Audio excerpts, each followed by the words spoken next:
ನಮಸ್ಕಾರ ಸ್ನೇಹಿತರೆ. ಕದನ ವಿರಾಮ ಎಲ್ಲ ಮೂಲೆಗೆ ಬಿದ್ದು ಈಗ ಮಿಡಲ್ ಈಸ್ಟ್ ಸಂಘರ್ಷದ ಒಂದೊಂದು ಕ್ಷಣನೂ ಚಿಂತಾಜನಕ ಆಗ್ತಾ ಇದೆ. ಅಮೆರಿಕ ಇಸ್ರೇಲ್ ವಿರುದ್ಧ ಯುದ್ಧಕ್ಕೆ ತನ್ನ ಜನರನ್ನೇ ಈಗ ಬಳಸ್ಕೊಳ್ಳೋಕೆ ಇರಾನ್ ಹೆಜ್ಜೆ ಇಟ್ಟಿದೆ. ಬನ್ನಿ, ಪವರ್ ಪ್ಲಾಂಟ್ ಸುತ್ತುವರಿರಿ ಅಂತ ಇರಾನ್ ಜನಕ್ಕೆ ಮುಜ್ತಬಾ ಖಾಮೆನಿ ಆಡಳಿತ ಕರೆ ಕೊಟ್ಟಿದೆ. ಆತ ಅಮೆರಿಕದ ಡಿಫೆನ್ಸ್ ಸೆಕ್ರೆಟರಿ ಪೀಟ್ ಹೆಕ್ಸೆತ್ ಇರಾನ್ಗೆ ಭಯಾನಕ ಎಚ್ಚರಿಕೆ ಕೊಟ್ಟಿದ್ದಾರೆ. ಆದ್ರೆ ಇದಕ್ಕೆಲ್ಲ ಸ್ವಲ್ಪನೂ ಬಗ್ಗದ ಇರಾನ್ ಅಮೆರಿಕಾಗೇನೆ ಬನ್ನಿ ಶರಣಾಗಿ ಬೇಕಾದ್ರೆ ಅಂತ ಡೆಡ್ ಲೈನ್ ಕೊಟ್ಟಿದೆ. ಈ ನಡುವೆ ಗಲ್ಫ್ ರಾಷ್ಟ್ರಗಳಲ್ಲೂ ಕೂಡ ಇರಾನ್ ವಿಧ್ವಂಸವನ್ನ ಶುರು ಮಾಡಿದೆ. ಎಲ್ಲವನ್ನ ನೋಡ್ತಾ ಹೋಗೋಣ. ಮೊದಲು ಇರಾನ್ ತನ್ನ ಜನರಿಗೆ ಕೊಟ್ಟಿರೋ ಭಯಾನಕ ಕರೆ ಏನು ಅಂತ ನೋಡೋಣ ಸ್ನೇಹಿತರೆ. ರಿಯಲಿ ಭಯಾನಕ ಇದು. ಇರಾನ್ ಮತ್ತು ಅಮೆರಿಕ ನಡುವಿನ ಯುದ್ಧ ನಿರ್ಣಾಯಕ ಹಂತಕ್ಕೆ ಬರ್ತಾ ಇರೋ ಟೈಮ್ ನಲ್ಲಿ ಟ್ರಂಪ್ ಏನ್ ಹೇಳ್ತಿದ್ದಾರೆ, ಡೀಲ್ ಮಾಡ್ಕೊಂಡ್ರೆ ಸರಿ, ಇಲ್ಲ ಅಂದ್ರೆ ನಿಮ್ಮ ಬ್ರಿಡ್ಜ್, ಪವರ್ ಪ್ಲಾಂಟ್ ಎಲ್ಲ ಸರ್ವನಾಶ ಮಾಡ್ತೀವಿ ಅಂತ ಹೇಳಿ ಮಂಗಳವಾರ ರಾತ್ರಿವರೆಗೆ Trump dead line ಕೊಟ್ಟಿದಾರಲ್ಲ.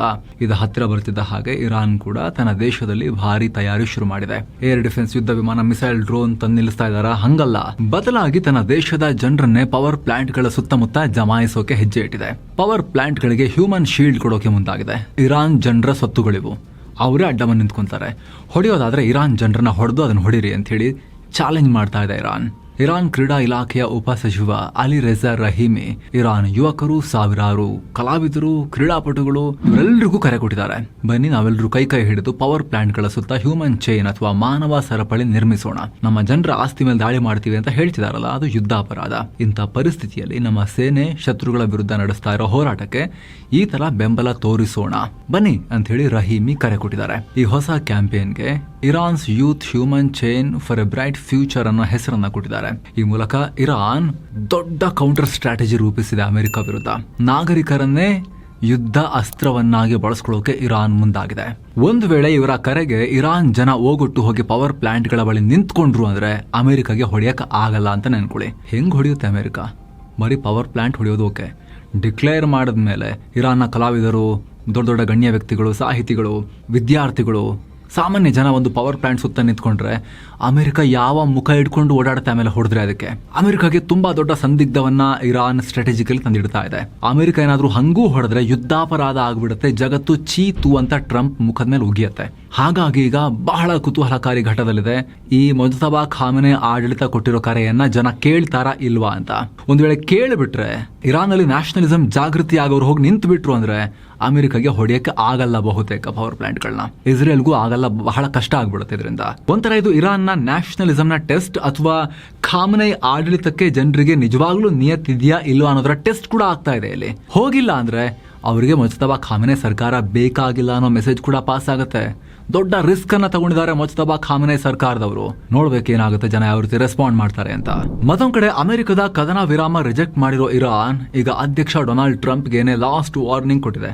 Iran parliament speaker ಸಲಹೆಗಾರ ಮೆಹದಿ ಮೊಹಮ್ಮದಿ ಮಾತನಾಡಿ, ನಾವಲ್ಲ, ಬದಲಿಗೆ ಅಮೆರಿಕನೇ ಶರಣಾಗಬೇಕು, ಅದಕ್ಕೆ ನಿಮಗೆ ಕೇವಲ 20 ಗಂಟೆಗಳ ಟೈಮ್ ಕೊಡ್ತೀವಿ ಅನ್ನೋ ವಾರ್ನಿಂಗ್ ಕೊಟ್ಟಿದ್ದಾರೆ.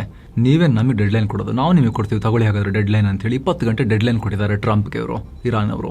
ಒಂದು ವೇಳೆ ನೀವು ಅಮೆರಿಕನ್ಸ್ ಶರಣಾಗ್ಲಿಲ್ಲ ಅಂದ್ರೆ ನಿಮ್ಮನ್ನ ಮತ್ತು ನಿಮ್ಮ ಮಿತ್ರ ರಾಷ್ಟ್ರಗಳನ್ನ ಶಿಲಾಯುಗಕ್ಕೆ ನಾವು ಕಳಿಸ್ತೀವಿ ಅಂತ ಓಪನ್ ಚಾಲೆಂಜ್ ಹಾಕಿದ್ದಾರೆ. ಟ್ರಂಪ್ರ ಭಾಷೆಯಲ್ಲೇ ತಿರುಗೇಟು ಕೊಟ್ಟಿದ್ದಾರೆ. ಈ ಹಿಂದೆ ಟ್ರಂಪ್ ಕೂಡ ಇರಾನ್ ಅನ್ನ ಶಿಲಾಯುಗಕ್ಕೆ ಕಳಿಸ್ತೀವಿ ಅಂತ ಹೇಳಿ ನ್ಯೂಕ್ಲಿಯರ್ ಬೆದರಿಕೆಯನ್ನ ಒಡ್ಡೋ ರೀತಿಯಲ್ಲಿ ಹೇಳಿಕೆ ಕೊಟ್ಟಿದ್ರಲ್ಲ, ಅದಕ್ಕೆ ಇರಾನ್ ಹಿಂಗೆ ಹೇಳಿದೆ. ಇತ್ತ ಇರಾನ್ಗೆ ಡೊನಾಲ್ಡ್ ಟ್ರಂಪ್ ಬೆನ್ನಲ್ಲೇ ಅವರ ಶಿಷ್ಯ ಅಮೆರಿಕದ ಡಿಫೆನ್ಸ್ ಸೆಕ್ರೆಟರಿ ಪೀಟ್ ಹೆಕ್ಸೆತ್ ಮತ್ತೊಂದು ಭಯಾನಕ ವಾರ್ನಿಂಗ್ ಕೊಟ್ಟಿದ್ದಾರೆ.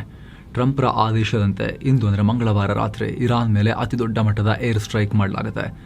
ಅಮೆರಿಕ ಆಪರೇಷನ್ ಎಪಿಕ್ ಫ್ಯೂರಿ ಶುರು ಮಾಡಿದಾಗಿನಿಂದ ಈವರೆಗೂ ಇಷ್ಟು ದೊಡ್ಡ ದಾಳಿ ಆಗಿರಲಿಲ್ಲ, ಅಷ್ಟು ಭೀಕರವಾಗಿ ಹೊಡಿತೀವಿ.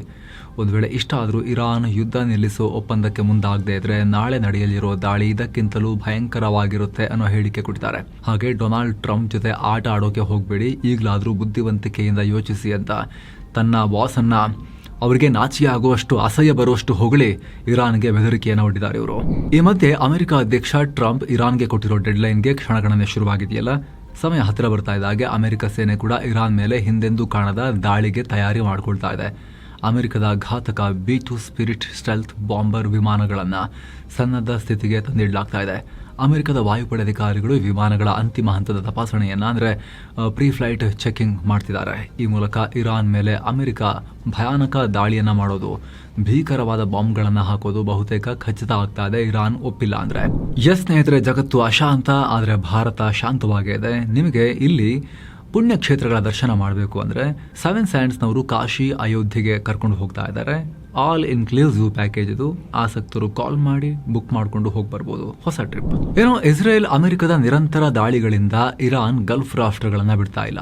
ಗಲ್ಫ್ ರಾಷ್ಟ್ರಗಳ ಮೇಲೆ ತನ್ನ ದಾಳಿಯನ್ನ ಮತ್ತಷ್ಟು ತೀವ್ರಗೊಳಿಸಿದೆ. ಈಗ ಸೌದಿ ಅರೇಬಿಯಾ ಇರಾನ್ ದಾಳಿಗೆ ತತ್ತರಿಸಿದೆ. ಇರಾನ್ ಸೌದಿ ಅರೇಬಿಯಾ ಮೇಲೆ 7 ಬ್ಯಾಲಿಸ್ಟಿಕ್ ಮಿಸೈಲ್, 18 ಡ್ರೋನ್ ಹಾರಿಸಿದೆ. ಸೌದಿ ಅರೇಬಿಯಾದ ಅತಿದೊಡ್ಡ ಕೈಗಾರಿಕಾ ಹಬ್ಬಾದ ಜುಬೈಲ್ ಮೇಲೆ ಇರಾನ್ ಮಿಸೈಲ್ ಅಪ್ಪಳಿಸಿವೆ. ಇರಾನ್ನ ತೈಲ ಕೇಂದ್ರಗಳ ಮೇಲೆ ದಾಳಿ ನಡೆದ ಕೆಲವೇ ಗಂಟೆಗಳಲ್ಲಿ ಈ ಜುಬೈಲ್ನಲ್ಲಿರೋ ಸಾಬಿಕ್ ಪೆಟ್ರೋಕೆಮಿಕಲ್ ಪ್ಲಾಂಟ್ ಮೇಲೆ ದಾಳಿ ಮಾಡಿ ಇರಾನ್ ಪ್ರತಿಕಾರ ತೀರಿಸಿಕೊಂಡಿದೆ. ಮಿಸೈಲ್ಗಳು ಬಿದ್ದ ತಕ್ಷಣ ಭೀಕರ ಸ್ಫೋಟದ ಶಬ್ದ ಕೇಳಿಬಂದಿದೆ. ಭಾರಿ ಬೆಂಕಿ ಹತ್ತಿಕೊಂಡಿದೆ. ಈ ಜುಬೈಲ್ ಇಂಡಸ್ಟ್ರಿಯಲ್ ಹಬ್ ಜಗತ್ತಲ್ಲೇ ಅತಿ ಹೆಚ್ಚು ಸ್ಟೀಲ್, ಗ್ಯಾಸೋಲಿನ್ ಮತ್ತು ರಸಗೊಬ್ಬರವನ್ನ ತಯಾರಿಸೋ ಇಂಡಸ್ಟ್ರಿಯಲ್ ಏರಿಯಾ. ಸದ್ಯ ಅಲ್ಲಾಗಿರೋ ಹಾನಿ ಬಗ್ಗೆ ಇನ್ನಷ್ಟೇ ಸ್ಪಷ್ಟ ಆಗಬೇಕಾಗಿದೆ. ಇನ್ನು UAE ಮೇಲೆ ಇರಾನ್ ಮತ್ತೆ ದಾಳಿ ಮಾಡಿದೆ. ಇರಾನ್ ಕಡೆಯಿಂದ ಬರ್ತಾ ಇರೋ ಮಿಸೈಲ್ ಮತ್ತು ಡ್ರೋನ್ಗಳನ್ನ ನಮ್ಮ ಸೇನೆ ಗಾಳಿಯಲ್ಲೇ ಹೊಡೆದು ಹಾಕ್ತಾ ಇದೆ ಅಂತ UAE ರಕ್ಷಣಾ ಇಲಾಖೆ ತಿಳಿಸಿದೆ. ಇತ್ತ ಬಹ್ರೇನ್ ಮೇಲೂ ಕೂಡ ಇರಾನ್ ಮಿಸೈಲ್ ದಾಳಿ ಮಾಡಿದೆ. ಬಹ್ರೇನ್ ಸರ್ಕಾರ ತನ್ನ ಜನರಿಗೆ ಸೈರನ್ ಮೂಲಕ ಎಚ್ಚರಿಕೆ ಕೊಟ್ಟಿದ್ದು, ಕೂಡಲೇ ಸುರಕ್ಷಿತ ಜಾಗಗಳಿಗೆ ಹೋಗಿ ಅಂತ ಸೂಚನೆ ಕೊಟ್ಟಿದೆ.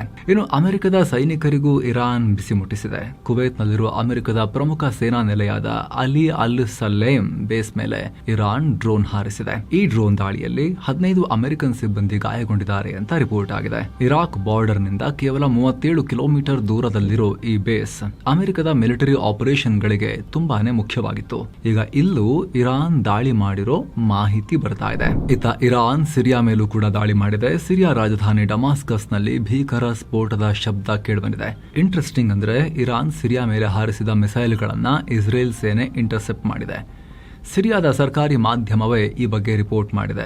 ಸದ್ಯ ಅಲ್ಲಿ ಆಗಿರೋ ಹಾನಿ ಬಗ್ಗೆ ಇನ್ನಷ್ಟೇ ಮಾಹಿತಿ ಸಿಗಬೇಕಾಗಿದೆ. ಇನ್ನೊಂದ್ ಕಡೆ ತೈಲದಿಂದ ಸಮೃದ್ಧವಾಗಿರೋ ಸೌದಿ ಅರೇಬಿಯಾದ ಪೂರ್ವ ಭಾಗದ ಪ್ರಾಂತ್ಯದ ಮೇಲೆ ಇರಾನ್ ದಾಳಿ ಮಾಡೋ ಬೆದರಿಕೆ ಹಾಕಿದೆ. ದಾಳಿ ಹಿನ್ನೆಲೆಯಲ್ಲಿ ಅಥವಾ ಆ ರೀತಿ ಬೆದರಿಕೆ ಹಿನ್ನೆಲೆಯಲ್ಲಿ ಮುನ್ನೆಚ್ಚರಿಕಾ ಕ್ರಮವಾಗಿ ಸೌದಿ ಅರೇಬಿಯಾ ಕಿಂಗ್ ಫಹಾದ್ ಕ್ಯಾಸ್ವೆ ಅನ್ನೋ ಸೇತುವೆ ರಸ್ತೆಯನ್ನ ಬಂದ್ ಮಾಡಿದೆ.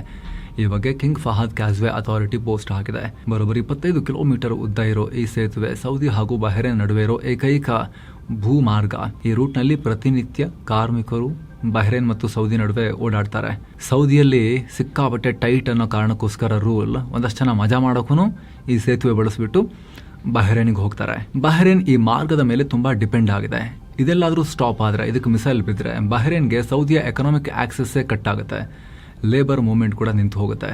ಆರ್ಥಿಕ ಚಟುವಟಿಕೆ ಕಮ್ಮಿ ಆಗೋ ಆತಂಕ ಕೂಡ ಇದೆ. ಏನು ಹಾರ್ಮುಜ್ ಓಪನ್ ಮಾಡಬೇಕು, ಇಲ್ಲಾಂದ್ರೆ ಇರಾನ್ ಸೇತುವೆ ಇನ್ಫ್ರಾಸ್ಟ್ರಕ್ಚರ್ ನೆಲಸಮ ಮಾಡ್ತೀವಿ ಅಂತ ಟ್ರಂಪ್ ವಾರ್ನಿಂಗ್ ಕೊಟ್ಟಿದ್ದಾರೆ. ಈ ನಡುವೆ ಈ ಕ್ಯಾಸ್ವೆ ಕ್ಲೋಸ್ ಆಗಿರೋದು ಭಾರಿ ಆತಂಕ ಕಾರಣ ಆಗಿದೆ. ಯಾಕಂದ್ರೆ ಈ ಹಿಂದೆ ಹಾರ್ಮುಜ್ ಪ್ರಾಬ್ಲಮ್ ಆದಾಗ ಇದೇ ಸೇತುವೆಯನ್ನ ಬ್ಯಾಕಪ್ ದಾರಿಯಾಗಿ ಬಳಸಲಾಗ್ತಾ ಇತ್ತು. ಸಮುದ್ರ ಮತ್ತು ವಾಯು ಮಾರ್ಗಗಳು ಬಂದಾದಾಗ ಅಗತ್ಯ ವಸ್ತುಗಳ ಸಪ್ಲೈಗೆ ಹಾಗೂ ಬೇರೆ ಗಲ್ಫ್ ರಾಷ್ಟ್ರಗಳಿಗೆ ಕನೆಕ್ಟ್ ಆಗೋಕೆ ಇದೇ ಕ್ಯಾಸ್ವೆ ಜೀವನಾಡಿಯಾಗಿತ್ತು. ಅಷ್ಟೇ ಅಲ್ಲ, ಬಹ್ರೇನ್ನಲ್ಲಿ ಅಮೆರಿಕದ 5th ಫ್ಲೀಟ್ ನೆಲೆಸಿದೆ. ಹೀಗಾಗಿ ಈ ಸೇತುವೆ ಸೇನಾ ದೃಷ್ಟಿಯಿಂದಲೂ ಕೂಡ ಬಹಳ ಇಂಪಾರ್ಟೆಂಟ್. ಇತ್ತ ಅಮೆರಿಕ ಮತ್ತು ಇಸ್ರೇಲ್ ಕೂಡ ಇರಾನ್ ಮೇಲೆ ದಾಳಿ ತೀವ್ರಗೊಳಿಸಿವೆ.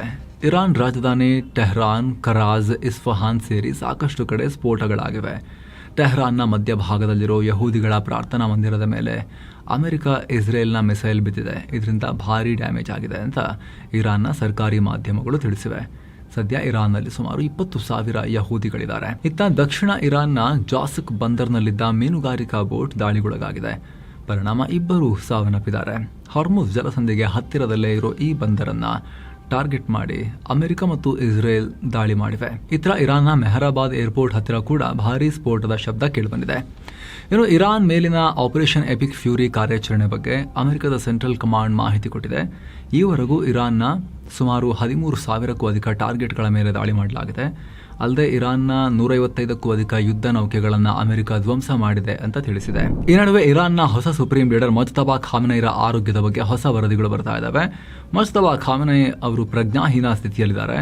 ಇರಾನ್ನ ಖೋಮ್ ಅನ್ನೋ ನಗರದಲ್ಲಿ ಚಿಕಿತ್ಸೆ ಪಡಿತಾ ಇದ್ದಾರೆ ಅಂತ ಬ್ರಿಟನ್ನ ಸುದ್ದಿ ಪತ್ರಿಕೆ ದಿ ಟೈಮ್ಸ್ ರಿಪೋರ್ಟ್ ಮಾಡಿದೆ. ಅಲ್ಲದೆ ಮುಜ್ತಬಾರ ತಂದೆ ಆಯತುಲ್ಲಾ ಅಲಿ ಖಾಮೆನೈ ಮೃತಪಟ್ಟ ದಾಳಿಯಲ್ಲೇ ಇವರು ಕೂಡ ಗಂಭೀರ ಗಾಯಗೊಂಡಿದ್ರು. ಹೀಗಾಗಿ ಇವರು ಸದ್ಯ ಟ್ರೀಟ್ಮೆಂಟ್ ಪಡಿತಾ ಇದ್ದು ಇರಾನ್ ಆಡಳಿತದ ಯಾವುದೇ ನಿರ್ಧಾರಗಳಲ್ಲಿ ಪಾಲ್ಗೊಳ್ತಿಲ್ಲ ಅಂತ ಉಲ್ಲೇಖ ಮಾಡಲಾಗಿದೆ. ಆದರೆ ಇದು ಯಾವುದು ಅಧಿಕೃತವಾಗಿ ಕನ್ಫರ್ಮ್ ಆಗಿಲ್ಲ, ರಿಪೋರ್ಟ್ಸ್ ಅಷ್ಟೇ. ಕಳೆದ ಕೆಲ ದಿನಗಳಿಂದ ಇಂಥ ವರದಿಗಳು ಜಾಸ್ತಿ ಬರ್ತಾನೆ ಇವೆ. ಅದರಲ್ಲೂ ಕೂಡ ಇದುವರೆಗೂ ಒಂದು ಸಲವೂ ಕೂಡ ಪಬ್ಲಿಕ್ ಆಗಿ ಹೊರಗಡೆ ಬರೋದು ಬಿಡಿ, ಲೇಟೆಸ್ಟ್ ವಿಡಿಯೋ ಕೂಡ ಅವ್ರದ್ದು ರಿಲೀಸ್ ಆಗಿಲ್ವಲ್ಲ, ಬರೀ ಅಕ್ಷರ ರೂಪದ ಸ್ಟೇಟ್ಮೆಂಟ್ಸ್ ಅಷ್ಟೇ ಬರ್ತಾ ಇದಾವಲ್ಲ, ಹಾಗಾಗಿ ಅನುಮಾನವೂ ಜಾಸ್ತಿ ಆಗ್ತಾ ಇದೆ.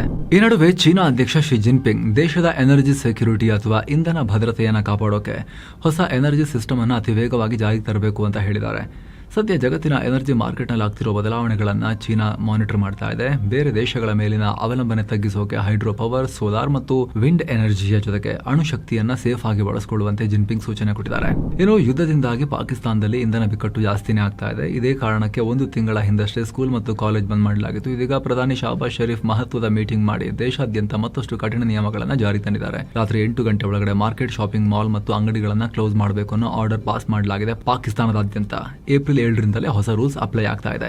ರೆಸ್ಟೋರೆಂಟ್ ಮತ್ತು ಹೋಟೆಲ್ಗಳನ್ನು 10 ಗಂಟೆ ಒಳಗಡೆ ಕಡ್ಡಾಯವಾಗಿ ಕ್ಲೋಸ್ ಮಾಡಲೇಬೇಕು. ಕಲ್ಯಾಣ ಮಂಟಪಗಳು ಸೇರಿದ ಹಾಗೆ ಯಾವುದೇ ಕಮರ್ಷಿಯಲ್ ಜಾಗದಲ್ಲಿ ನಡೆಯೋ ಕಾರ್ಯಕ್ರಮ ರಾತ್ರಿ 10 ಗಂಟೆಗೆಲ್ಲ ಮುಗಿಲೇಬೇಕು. ಅಷ್ಟು ಮಾತ್ರ ಅಲ್ಲ, ಸ್ವಂತ ಮನೆ ಹಾಗೂ ಪ್ರೈವೇಟ್ ಪ್ರಾಪರ್ಟಿಯಲ್ಲಿ ಮಾಡೋ ಮದುವೆ ಫಂಕ್ಷನ್ಸ್ಗೂ ಕೂಡ ರಾತ್ರಿ 10 ಗಂಟೆ ನಂತರ ಕಂಪ್ಲೀಟ್ ಬ್ಯಾನ್ ಹೇರಲಾಗಿದೆ. ಪಾಕಿಸ್ತಾನದಲ್ಲಿ ಹೆಂಗಿದೆ ಅಂದ್ರೆ ಏನೇ ಮಾಡದಿದ್ರು ಕೂಡ ಹಗಲಲ್ಲಿ ಬೆಳಕಲ್ಲಿ ಮಾಡಿ, ಕತ್ಲೆ ಆದ್ಮೇಲೆ ಏನು ಮಾಡಬೇಡಿ ಅಂತ ಹೇಳಿ, ಲೈಟ್ ಆಫ್ ಮಾಡ್ಕೊಂಡು ಮಲ್ಕೊಂಡ್ಬಿಡಿ ಅಂತ ಹೇಳಿ.